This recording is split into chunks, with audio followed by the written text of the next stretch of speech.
Որովհետև մտածել, որ Նավասարդ Կճոյանը, նույն ինքը Բենթլի Սամոն, կարա խոսի ինչ-որ մեկի կուսակրոնությունից, նույնն է, որ ես հավակնեմ Մեծ Բրիտանիայի գահին, հասկանում եք, կամ հայտարարեմ, որ ես Անգլիայի թագուհին եմ, կուսակրոնությունը,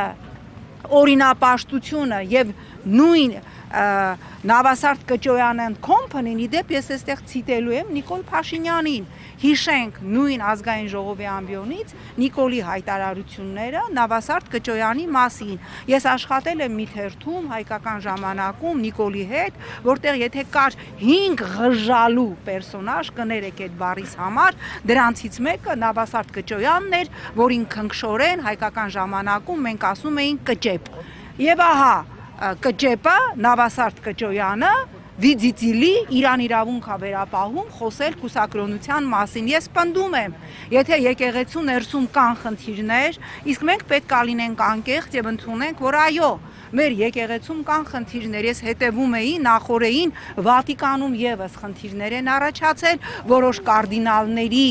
բարեվարկության հետ կապված, բայց ես չեմ տեսել, որ Իտալիայի որևէ ղեկավար իրեն իրավունք վերապահի Հռոմի Պապին ասի, թե դու ինչ պիտի անես։ Այո, կան խնդիրներ, մենակ են, որ այդ 10 տիրադավների հետ կապված բազմաթիվ քրեական, այսպես օգտագործեմ Նիկոլի տերմինը, օդում կախված լուրերի համաձայն բազմաթիվ քրեական պատմություններ կան, դա խոսում է արդեն, որ հոգևոր մեր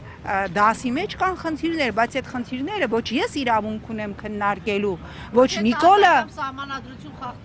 ոչ Նիկոլը իրավունք ունի քննարկելու, որովհետև Հայաստանի Հանրապետության սահմանադրությամբ նշված է, որ եկեղեցին պետությունից անկախ կառույց է, պրծավ, վերջ, իրավունք չկա, սա է խնդիրը եւ հիմա ես նորից կոչ եմ անելու մեր հայրենակիցներին որևէ մեկը որևէ սադրանքի չտրվի,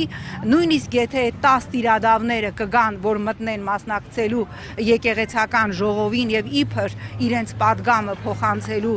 հայրապետին որևէ ռեպլիկ նրանց հետևից չլինի, որովհետեւ ես կարծում եմ, այստեղ խնդիր է դրված նաեւ, որ լինի սադրանք, լինեն բախումներ եւ դա իշխանությանը լեգիտիմ իրավունք տա վեհափարի հանդեպ անել այլևս գործողություններ կոնկրետ։ Նիկոլ Փաշինյանը ասում է չի ուղղորդում իրենց, բայց ողջունում է։ Եկեք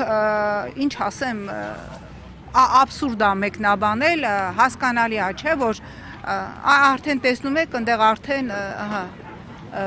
ես շատ ցավում եմ, որ արդեն այսպիսի սադրանքներ են սկսվում, չպիտի լինի սադրանք, ես եկել եմ մասնակցել պատարագին եւ որևէ մեկը չի կարողանալու խոչընդոտել պատարագին իմ մասնակցությունը։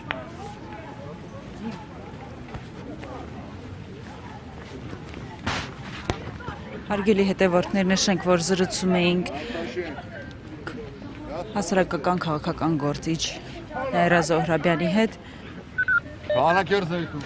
Եկել են վեհապարին պաշտպանություն, հայ ազգին պաշտպանություն, հայությանը պաշտպանության